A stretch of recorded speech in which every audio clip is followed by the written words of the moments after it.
Albany Youth Theatre is a place where I like to come and tell everyone about what's going on in school without them judging me or giving me advice, except for when I need it. Lovely to make friends. They'll always have your back no matter what happens, and they'll always be there for you. Well, it's a place where you can sort of come and make friends, along with like doing theatre stuff in a place where you feel comfortable.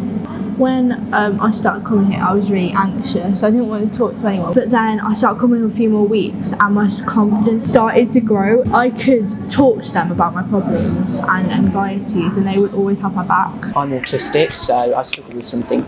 But in this group, it doesn't feel like they need to know I have autism because they're just like incredibly acceptive.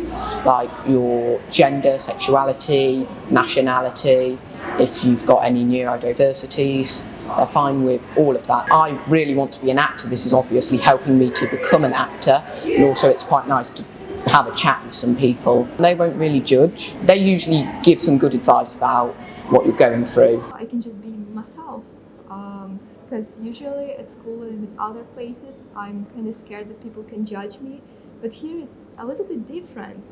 Like again, I feel wanted and I can express myself, and it's just very nice. I enjoy like being able to do drama outside of school, being with different people that I'm not with in school, and yeah, just making new friends. Someone who cares, someone who would like probably say, oh, that is bad, and then tell you how to work with that, and someone who you feel like you're able to share things with. I would give them advice, but I'd also just sit there and listen. So I'd listen to them, but then if they wanted advice, I'd tell them, no judgment. If they wanted me to just listen, I'd sit there. But if they wanted some advice, I'd give it to them. It's not as scary as you might think. You go, and I know it's a really cliche thing to say. It looks so big and so scary, but within like a week, you've got it. I'd say take life one step at a time, because those earlier moments that you're never going to forget, you only get to experience them once.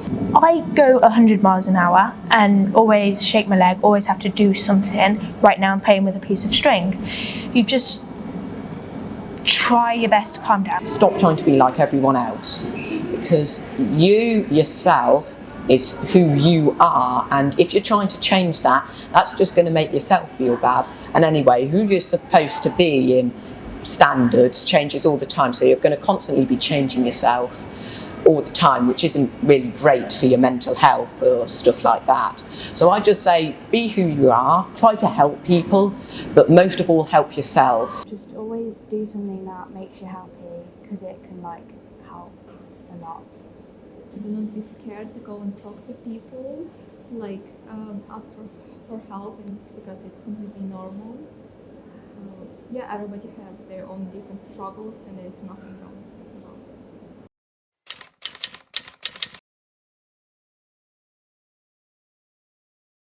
it. It's not perfect, and even though someone may look perfect on the outside, they're bubbly, they've got loads of friends, and they've still got someone vulnerable inside, and you can't judge someone from how they look. Just gotta understand the way that we're feeling, because sometimes we can be had, sometimes we can be quiet, but we need to be listened to, really, because we may look happy on the outside, but we might be having a mental breakdown on the inside. You never really know. Everyone's mental health is different, so they would all have different experience of it. But I'd say the most frequent experience is probably just like, if that person is struggling, give them advice and help them. And if you feel like, oh God, this is really bad, I don't think I'm able to help this, like tell your parents or a trusted member of staff.